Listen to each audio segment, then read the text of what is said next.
তাফসীরের মধ্যে বলা হয়েছে তিনটি কারণে মসজিদ নির্মাণ করলেও সেটা মসজিদের অন্তর্ভুক্ত হয় না।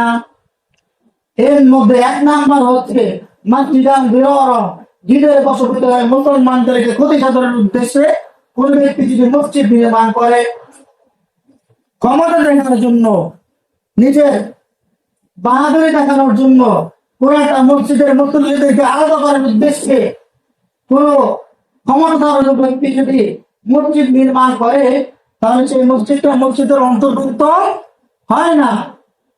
হয়তো এটাকে গালে পড়বে, এটাকে মসজিদ বলা হবে, সেখানে নামাজ আদায় করবে, সবকিছু করা হবে, কিন্তু যে ব্যক্তি মসজিদ নির্মাণ করেছে সেই ব্যক্তি মুসলমানদের ফাটল সৃষ্টি করার উদ্দেশ্যে, লোক দেখানোর উদ্দেশ্যে মসজিদ নির্মাণ করার জন্য সেই ব্যক্তি গুনাহগার হবে, নাউযুবিল্লাহ। এবং আল্লাহ পাক রব্বুল আলামিন বলেছেন ওয়াতাফরিকুম বাইনাল মুমিনিন, মুমিনদের মধ্যে কি করা? বিভক্তি সৃষ্টি করা। অনেক মুসলমান আছে নিজেদেরকে মুসলমান বলে দাবি করে, বাংলাদেশের মধ্যে অনেক মানুষ আছে ইহুদি খ্রিস্টানদের এজেন্ট, তারা ইন্ডিয়ান রতে তাদের চাটুকারিতা করে, মুসলমানদের মধ্যে কি করে? বিভক্তি সৃষ্টি করে। এই উদ্দেশ্য করে যদি কোনো ব্যক্তি মসজিদ নির্মাণ করে, তাহলে সেটাও কি হবে? মসজিদ হবে। নামাজ আদায় করলে নামাজ আদায় হবে, সেখানে মসজিদের তাজিম করা হবে, কিন্তু এটা মসজিদ যে ব্যক্তি বানাইছে ওই ব্যক্তির দোয়া হবে না, নাউযুবিল্লাহ। এবং কি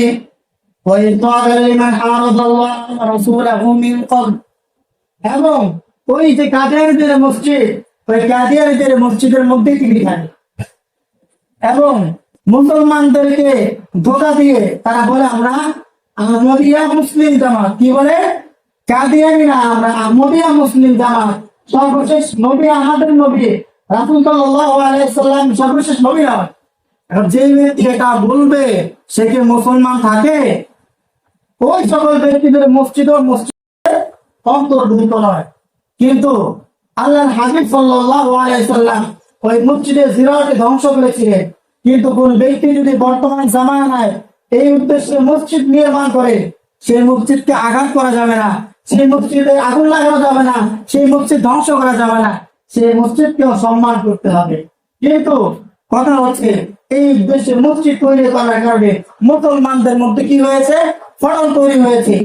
নওগাঁয়, বাংলাদেশের বিভিন্ন জেলায় এমন দেখা গেছে, একটা ভিডিওতে আমি এমন দেখেছি, একটা মসজিদ, আমাদের এই মসজিদ, এই মসজিদ থেকে 5 থেকে 6 ফিট দূরত্বে আরেকটা মসজিদ, একটা মসজিদে খুতবা করলে আরেকটা মসজিদে শোনা যায়, একটা মসজিদে ইকামত করলে আরেকটা মসজিদে শোনা যায়। এরকম মসজিদের অন্তর্ভুক্ত করা যেতে পারে, কিন্তু এটাও মসজিদের জিরারের মতোই, কিন্তু মসজিদের জিরার বলা যাবে না। আজকে বিশ্বের মধ্যে যদি মুসলিম শাসক থাকতো, বাংলাদেশের মধ্যে যদি মুসলিম শাসক থাকতো, তাহলে কি হতো? এই মুসলিম শাসকরা থাকার কারণে মসজিদ তৈরি করার জন্য সুন্দর নীতিমালা করতে ঠিক। ওমর ফারুক রাদিয়াল্লাহু তাআলা আনহু ইসলামের দ্বিতীয় খলিফা, তিনি একটি ফরমান জারি করেছিলেন। কি ফরমান? তিনি বলেছিলেন যে একটা মসজিদের পাশে আরেকটা মসজিদ নির্মাণ করবে না, যাতে করে এই মসজিদ নির্মাণের দ্বারা জামাতের মধ্যে সৌন্দর্যতা নষ্ট হয়ে যায়, মুসল্লি রাষ্ট্র হয়। এই উদ্দেশ্যে কেউ মসজিদ নির্মাণ করবে না। তবে সংসদে বিষয়টা নিয়ে আলোচনা করেছে, সেখান থেকে আমি সাধুবাদ জানাই, তিনি এই বিষয়টাকে নিয়ে সুন্দরভাবে উত্থাপন করেছেন। মাননীয় সদস্য জনাব মোহাম্মদ মহিউদ্দিন মহারাজ, পিরোজপুর 2 মিনিট। মাননীয় স্পিকার, 71 বিধিতে আমাকে মনোযোগ আকর্ষণের নোটিশ পড়ার সুযোগ দেওয়ার জন্য আপনাকে ধন্যবাদ। মাননীয় স্পিকার, পরপর 4 বার মহান জাতীয় সংসদের স্পিকার নির্বাচিত হয়, প্রথমেই আপনাকে জানাচ্ছি আন্তরিক অভিনন্দন ও শুভেচ্ছা। মাননীয় স্পিকার, আপনার দক্ষ পরিচালনায় এই মহান জাতীয় সংসদ আরও কার্যকর প্রাণবন্ত হবে এই কামনা করছি। মাননীয় স্পিকার, আমি এখন আমার উত্থাপিত বিষয়টি পাঠ করছি। বাংলাদেশের প্রতিটি ধর্মপ্রাণ মুসলমানের নিকট মসজিদ শ্রেষ্ঠতম পবিত্র স্থান এবং ইমাম মুয়াজ্জিন ও খতিবগণ অত্যন্ত সম্মান ও শ্রদ্ধার পাত্র। তারা ইমামতি ও মুয়াজ্জিনের পেশাকে দ্বীন ইসলামের পবিত্র গুরু দায়িত্ব মনে করেন। বাংলাদেশের আলেমগণের মধ্যে একটি উল্লেখযোগ্য অংশ দেশের প্রায় 3 লক্ষাধিক মসজিদে ইমাম মুয়াজ্জিন ও খতিবের মতো সম্মানজনক পেশার সাথে সম্পৃক্ত রয়েছেন, কিন্তু সরকারিভাবে তাদের কোনো নির্দিষ্ট সম্মানী বা বেতন না থাকায় স্থানীয়ভাবে সংগৃহীত সামান্য সম্মানীয় সুযোগ সুবিধা নিয়ে তাদের জীবনযাপন করতে হচ্ছে।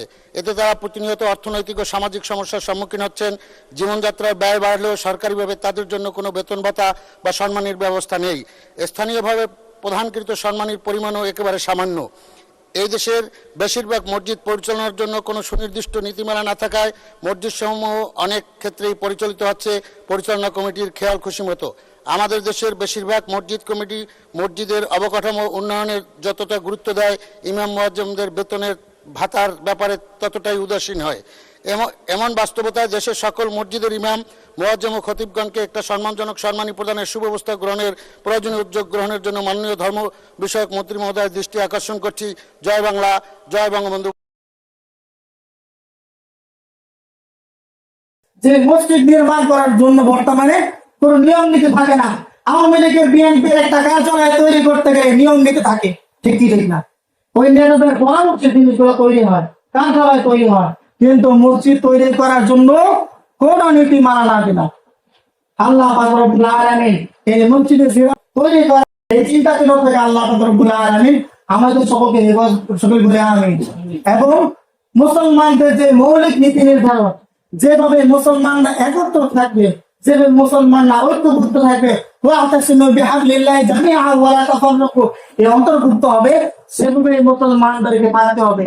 যদি মুসলমানরা এভাবে আস্তে আস্তে ফাটল ধরতে ধরতে কি হয়ে যায়, আলাদা হয়ে যায়, তাহলে মনে করবেন একটা লাঠি একটা মানুষ ধরে ভেঙে ফেলতে পারে, কিন্তু 50-60টা লাঠি দিয়ে একসাথে ধরে ভেঙে ফেলা যায় না। এই জন্য আমরা সকলে দোয়া করবো, আল্লাহ পাক রব্বুল আলামিন পৃথিবীর আনাচে-কানাচে যত মুমিন মুমিনাত থাকুক না কেন, যত মুসলিম মুসলিমাত থাকুক না কেন, সকলকে যেন একদিন জমাত হয়েছে আল্লাহ পাক রব্বুল আলামিন সকলকে মুসলমান হিসেবে কবুল আর মঞ্জুর করে সকলে বলে আমিন।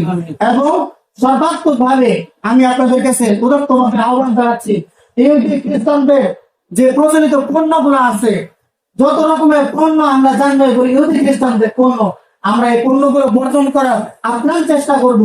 মনে করবেন ইহুদি খ্রিস্টানরা আমাদের এই অর্থকরী দিয়ে তার নিজেদের দেশে বাংলাদেশ ব্যবসা করে নিয়ে ওই টাকাগুলো দিয়ে, ওই ডলারগুলো দিয়ে মুসলমানদের বিরুদ্ধে তারা কি করে, যুদ্ধ করে।